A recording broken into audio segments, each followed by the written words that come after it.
जी नाज़रीन, मैं आपको अपने प्लेटफॉर्म पर खुशामदीद कहता हूँ।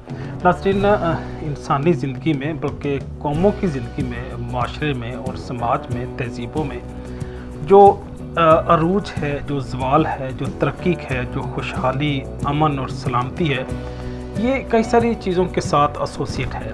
उसमें ठीक है, जुडिशल सिस्टम का भी अपना एक रोल है, उसके साथ गवर्नमेंट सिस्टम का भी अपना एक रोल है, और फिर लोगों के मजाज, उनकी तबीयत, उनकी बिलीव्स, उनके रहन सहन, इनका भी अपना एक रोल है। लेकिन मैं समझता हूँ कि एजुकेशन सिस्टम का बहरहाल एक बहुत बड़ा किरदार है माशरे के उठनों में, कौमों के बनने में, और इवन कौमों के बिगड़ने में भी इस एजुकेशन सिस्टम के सब स्टैंडर्ड होने का किरदार है।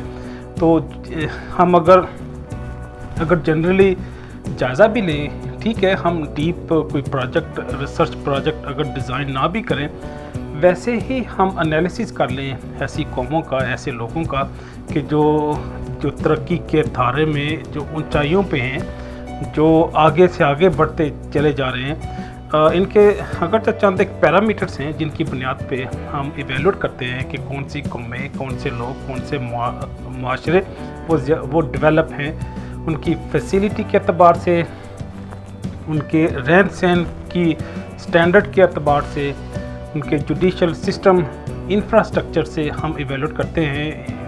हम जो चंद एक पैरामीटर डिज़ाइन कर लेते हैं जिसकी बुनियाद पे फिर हम कौमों को कंपेयर करते हुए उनकी डेवलपमेंट, उनकी तरक्की और उनकी जो पीस, हारमनी, बाकी चीज़ों को इवेलुएट करके हम उनका जायज़ा ले लेते हैं। लेकिन जो मैं बात करना चाह रहा हूँ वो ये है कि एजुकेशन सिस्टम का बहरहाल बड़ा प्राइमरी रोल है मुल्कों के, माशरों के, लोगों की तरक्की में।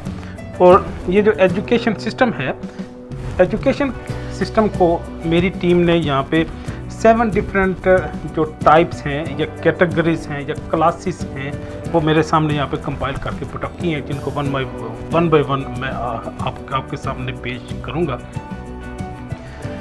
अगर हम एजुकेशन सिस्टम को क्लासीफाई करने की कोशिश करें, हमें पता है कि हमारे पास अगर एक बड़ा मेटा डाटा मौजूद हो तो हमने उसका एनालिसिस करना हो तो फिर हम उसको डिवाइड कर लेते हैं।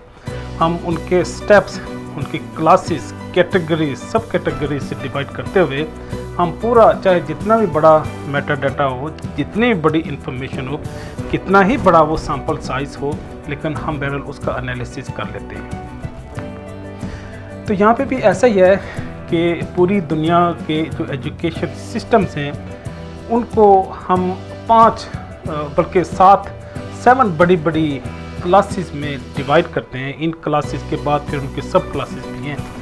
तो सबसे बड़ी क्लास जो है जिसके बिहाफ पे या जिस पैरामीटर की बुनियाद पे हम एजुकेशन सिस्टम को डिवाइड करते हैं वो उनके स्टेजेस हैं, स्टेजेस ऑफ लर्निंग है। जिस तरह प्री नर्सरी है जिसमें मोंटेसरी है, फिर उसमें किंडर गार्टन है, अर्ली एजुकेशन है, ये प्री स्कूल की कैटेगरीज में आते हैं।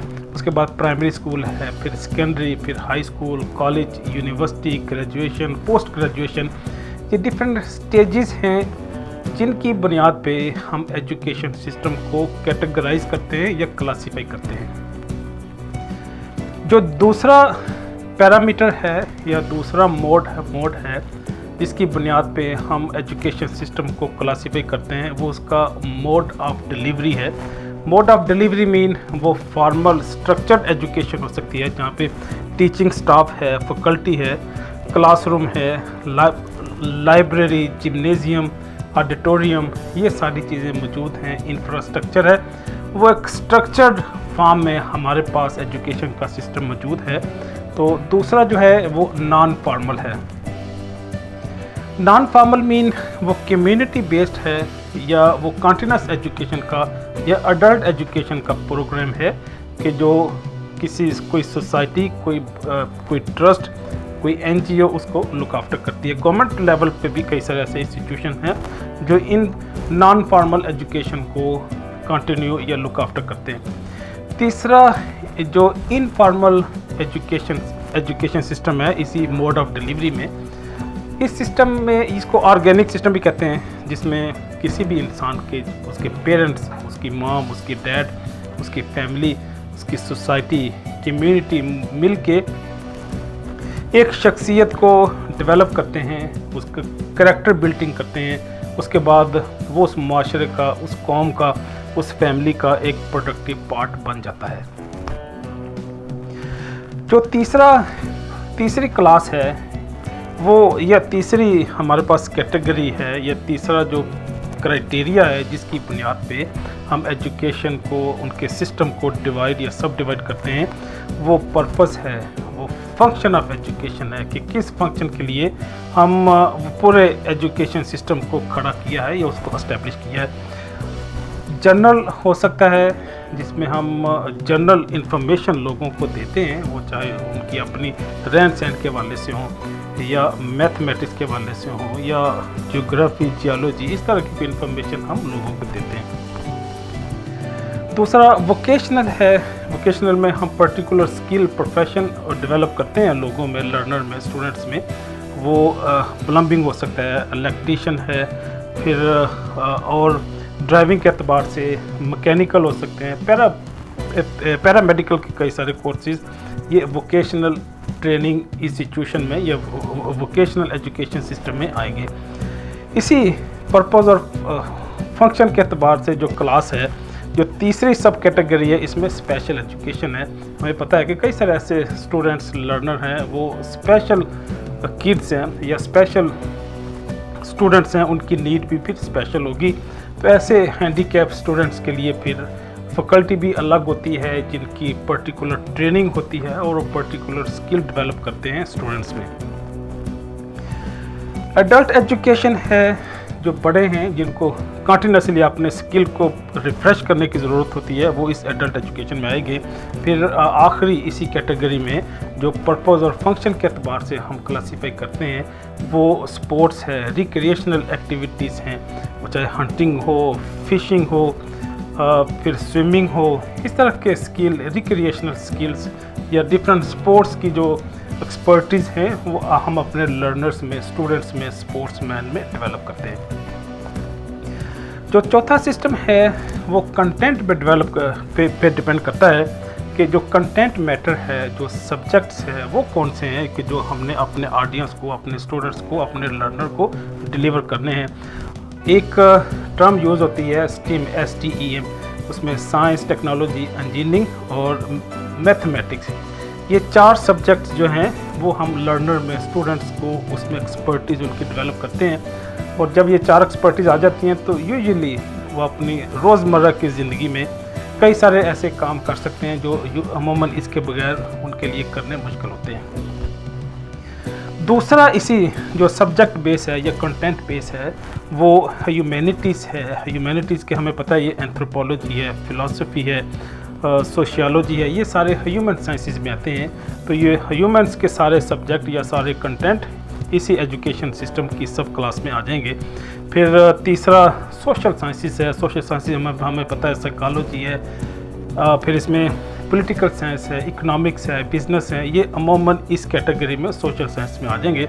और आखिरी आर्ट्स है, वो चाहे परफॉर्मिंग आर्ट हो, चाहे पेंटिंग हो, म्यूज़िक हो, ये सारी आर्ट्स की कैटेगरी में आ जाएंगे। तो गोया जो चौथा सिस्टम है एजुकेशन का वो कंटेंट पे बेस करता है, वो सब्जेक्ट पे बेस करता है कि कौन से सब्जेक्ट, कौन से हमने कंटेंट अपने स्टूडेंट्स को, लर्नर को डिलीवर करने हैं।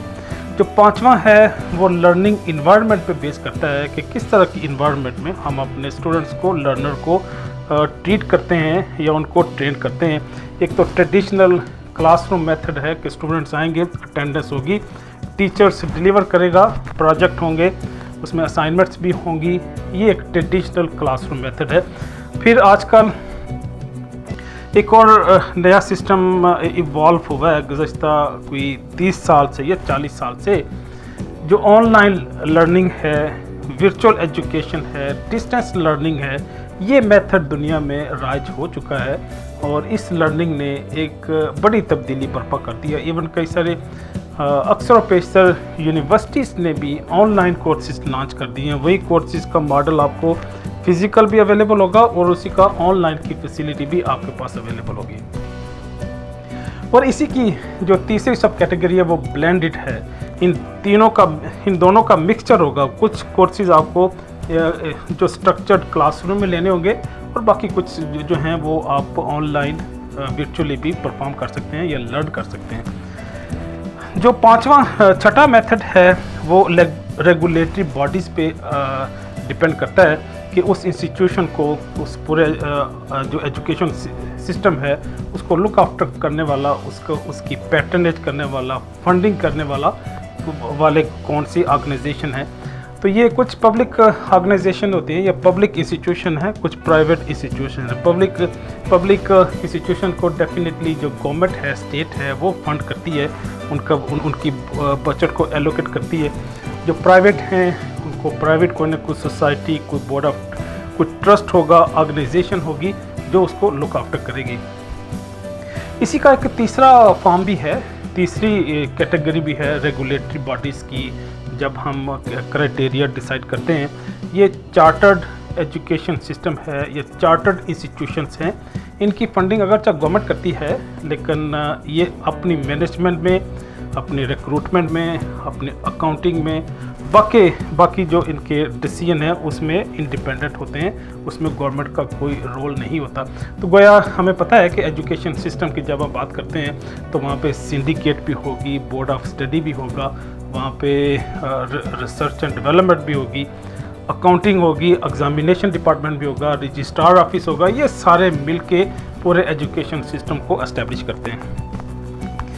आखिरी सिस्टम जो 7th है, ये बहुत इंपॉर्टेंट सिस्टम है। ये डिवाइन प्रोफेटिक सिस्टम है जो अल्लाह से बिलोंग करता है, जो रिलीजन के साथ अटैच है, और इसका जो कनेक्शन है वो इंसान के बिलीव के साथ है, उसकी थिंकिंग के साथ है, उसके अकायद से ये रिलेट करता है। और ये जब से इंसान इस दुनिया में आया है तब भी ये एजुकेशन का सिस्टम मौजूद था, और इंसान की इस धरती में, इस ज़मीन में मौजूदगी तक, उसकी ज़िंदगी के मौजूदगी तक ये सिस्टम मौजूद रहेगा, क्योंकि अल्लाह ने बहरहाल अपनी शनाख्त करानी है कि वही इस पूरी कायनात का मालिक और खालक है, जिसके लिए उसने पैगंबर भी भेजे। फिर अल्लाह ने इस इंसानियत के लिए, बनी हुए इंसान के लिए होली बुक्स भी भेजी, इंसान को अक्ल दी, फ़हम दिया, शऊर दिया, ताकि हम अल्लाह की पहचान कर सकें। बल्कि मैं तो कहता हूँ कि बाकी सारे जो अलूम हैं, सारी जो इन्फॉर्मेशन है, वो इसी अपने खालक की शनाख्त ही के लिए इस्तेमाल होनी चाहिए कि हम इस चीज़ का अदराक कर लें कि इस कायनात का, इस दुनिया का कोई मालिक और खालक भी है जो इसको कंट्रोल और रेगुलेट करता है। हम उसकी बहुत ज़्यादा डिटेल में नहीं जाते, क्योंकि हमें पता है कि उस जो डिवाइन प्रोफेटिक सिस्टम है, उस सिस्टम का कोई पर्टिकुलर करिकुलम नहीं है, उसके लर्नर्स कोई स्पेसिफिक नहीं है, फिर उसका इंफ्रास्ट्रक्चर भी नहीं है, उनके HR, accounting, examination, registrar office, ये कोई वहाँ का सिस्टम वहाँ पे मौजूद नहीं है, इंफ्रास्ट्रक्चर वहाँ पे मौजूद नहीं है। और इनका जो स्कोप है वो पूरी कायनात है, पूरी दुनिया है, कोई मखसूस कौम, अदारा, कबीला या कम्युनिटी नहीं है, बल्कि इसकी ऑडियंस पूरी दुनिया में फैले हुए बनी हुए इंसान हैं।